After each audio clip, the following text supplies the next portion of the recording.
Hello everybody, my name is David Gakure. Thank you for joining me for a virtual dose of vitamin Z as we bring the Detroit Zoo to you. The zoo has 3 gorillas, and these 3 gorillas, their names Congo, Pende, and Chip. Chip is the oldest, and Chip has a very special personality that makes him well respected by the others. He will always sit to himself, no one bothering, and he has that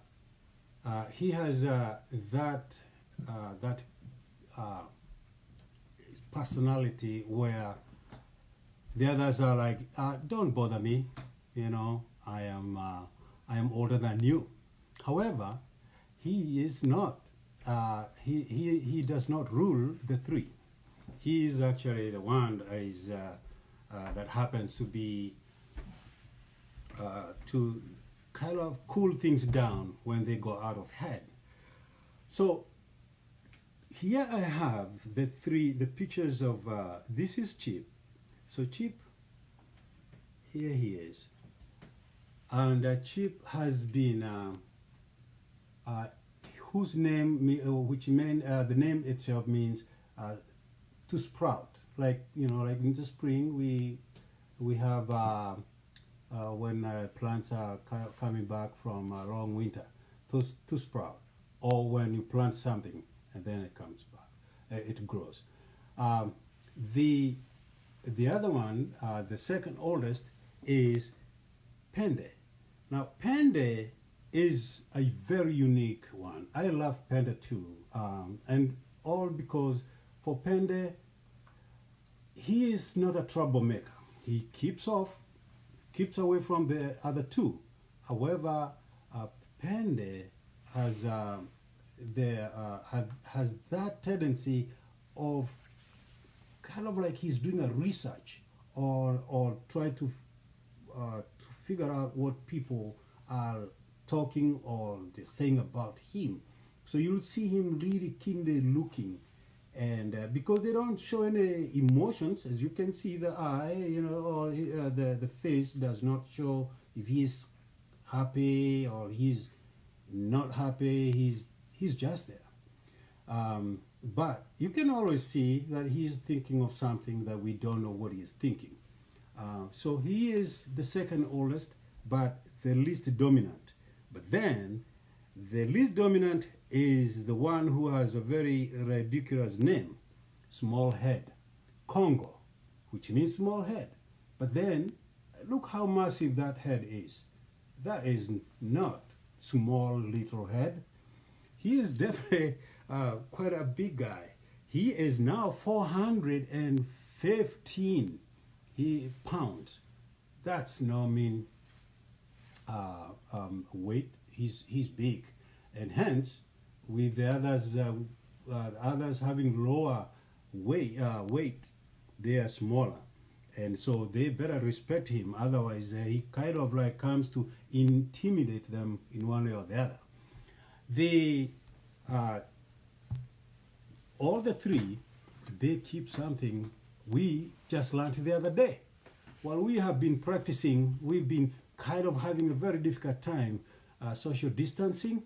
These 3 brothers, actually they're half brothers, they have learned social distance in the habitat, in the wonderful natural habitat they have there. We can call it natural because it's better than most other zoos where they're in cages. Our animals are not in cages. So what they are, what they have 2.5 acres. In total, actually, it's 4.5 acres if they have to move to the other side where they share this habitat with the chimpanzees, but of course not in the same particular, otherwise they will not be happy put together.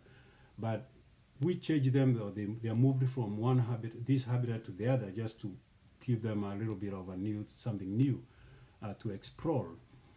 But it's still big as compared to many others that we have seen or that we know.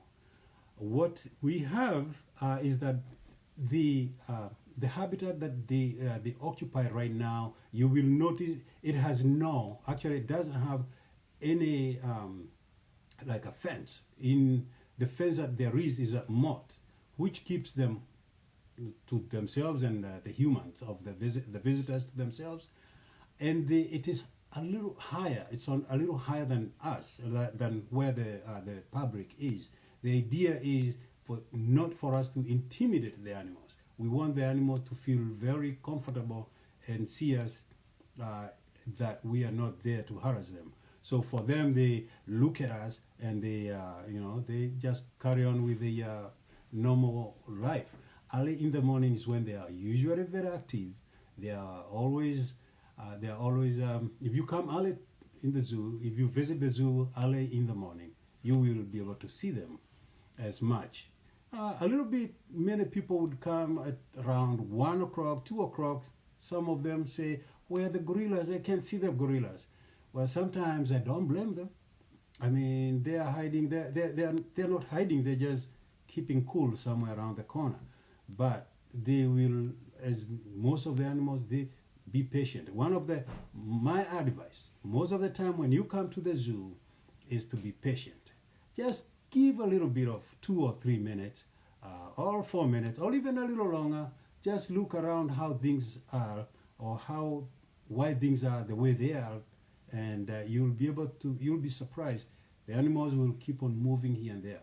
But for the 3 gorillas that we have, Chip, Pende, and Congo, being half brothers, they really don't fight. They don't really have reason to fight as much. They just need to give respect to each other. Now that they are all silverbacks, they get the gray color after 12 years.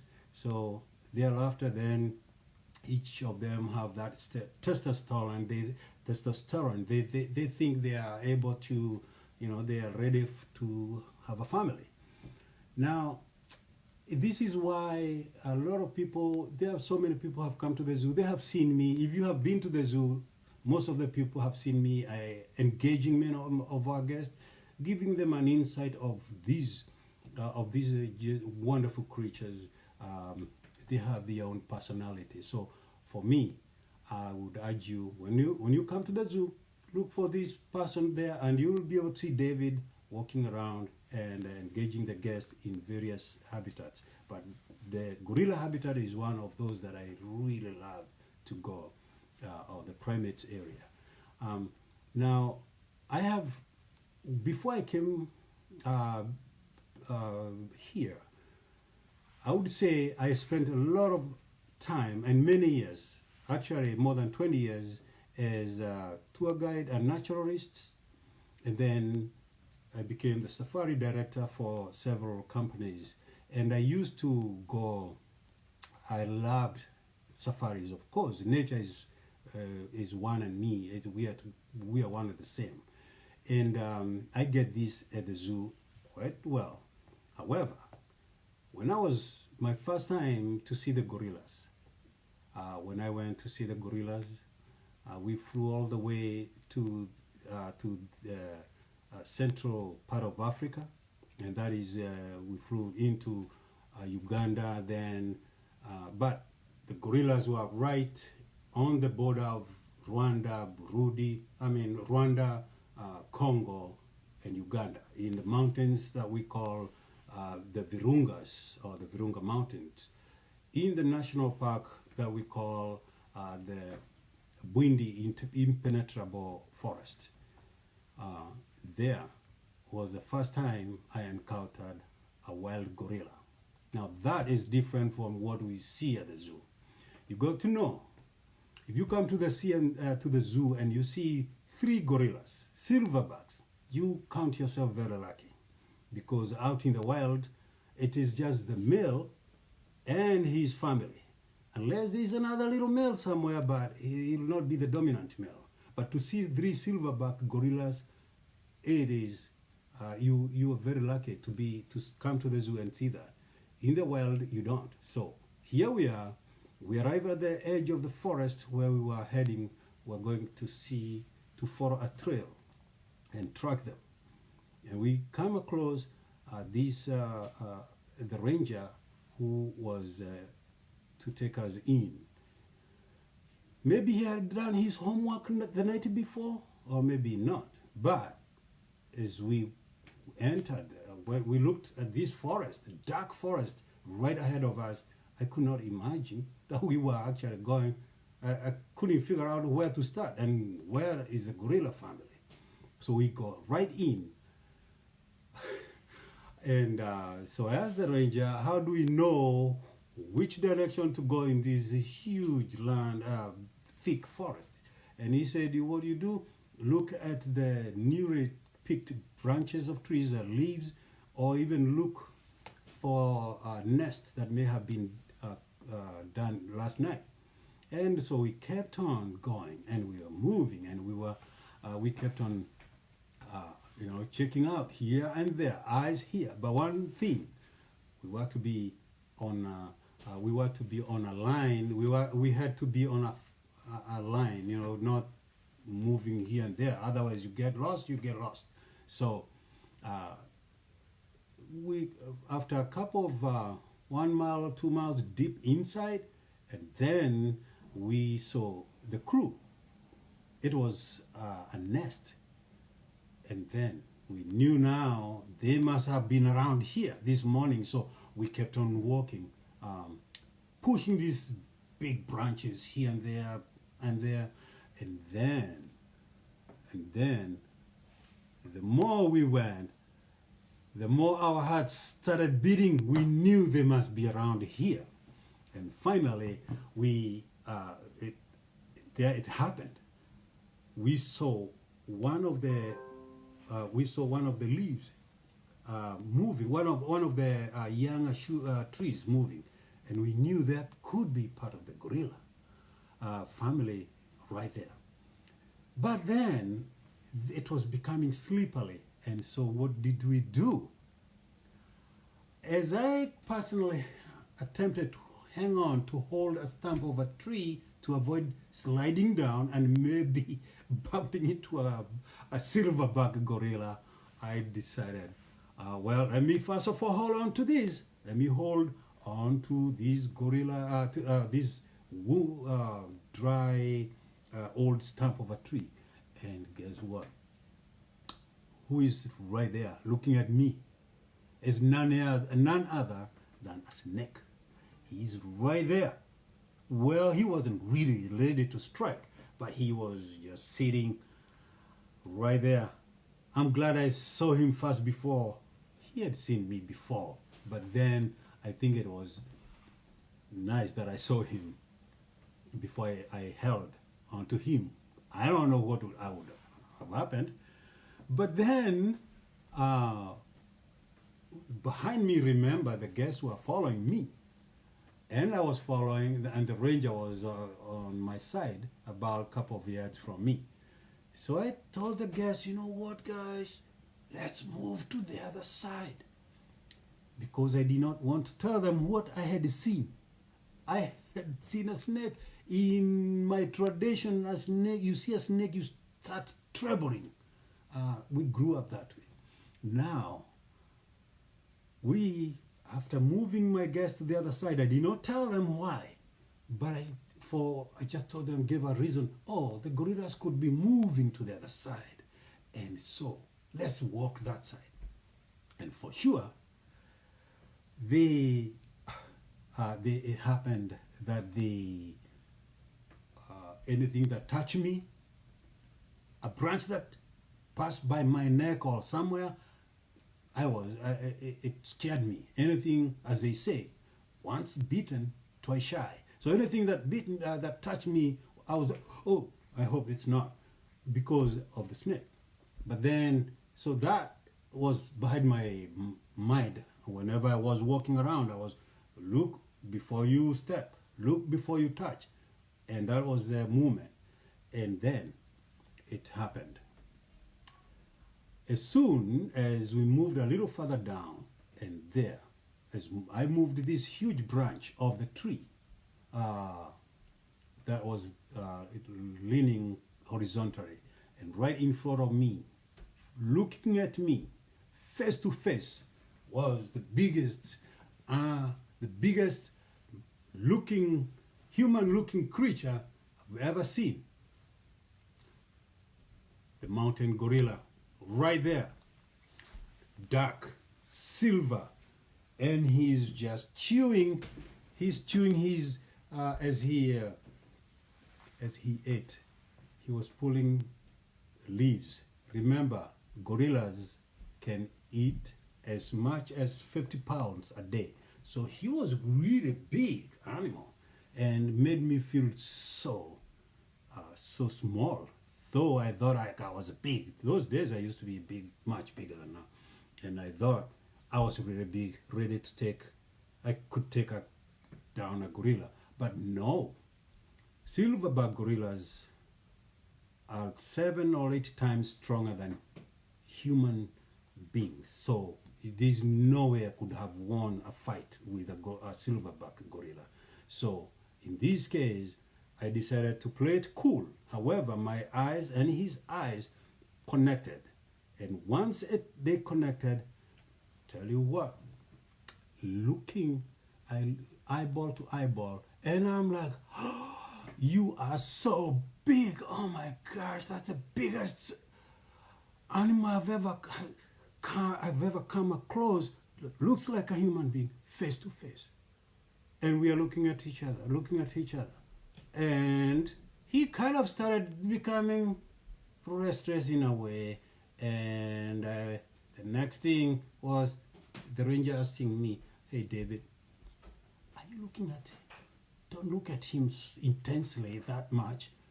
Look sideways a little bit. So I turned my head sideways. And I'm like, okay, I came to see gorilla. Now I'm not supposed to look at him. All right, so let me look further out there.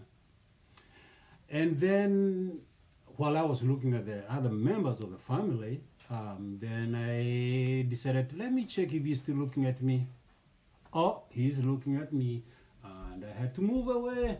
I'm sorry, I didn't really mean to look at you again.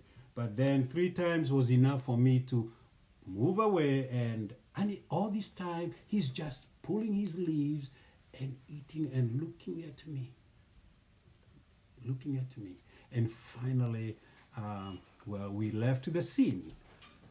As we left the scene, it was a moment everybody was cherishing, and everybody was just looking to tell this story. However, my story was a little more because I had seen a snake while the gorillas were not too far.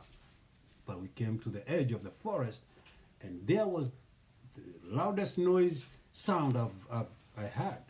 It was the rain coming, and it rained.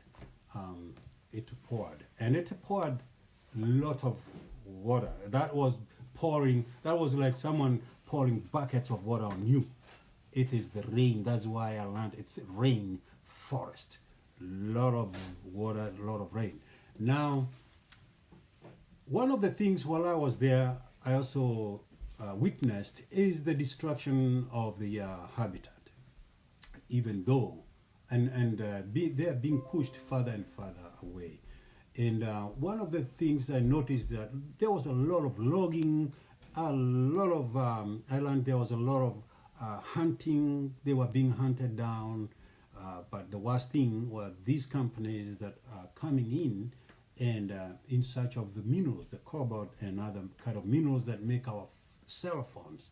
So that is one thing that we all need to think. The only way, I know we cannot do away with the cell phone, but at least we can minimize the impact of what is happening there by bringing our cell phones for recycling, or recycling what the cell phones that we have, rather than throwing them away. Now, one of the companies that do such a wonderful job of saving the gorilla is Grace. It is the gorilla rehabilitation organization that is that operates in Congo, eastern part of Congo, trying to save the endangered species of the gorilla, the Grauer's gorilla. The Detroit Zoo has been a leader in conservation, of course, but has been engaged in so many areas, especially in this part of of Central Africa, where this is the place we are talking about, right there, this area here. This is Kenya right there, Uganda, Rwanda, and Congo. So this area is where we have the very endangered. They are all endangered everywhere, but in that area, you'll find this huge population of people, and so the Detroit Zoo has been helping by selling the its expertise, especially in form of the veterinarians, veterinary staff, and supplies and advice to the people there that are taking care of the gorillas. So, as I said, you too can help by recycling your cell phones and also encouraging your friends to do so. We have come to the end, or I have come to the end of this show, but please tune in for another dose of vitamin Z from the Detroit Zoo Monday morning at 11 o'clock or 11 a.m. as Stephen, our curator of humane education, brings to you the wildlife that shares our neighborhoods.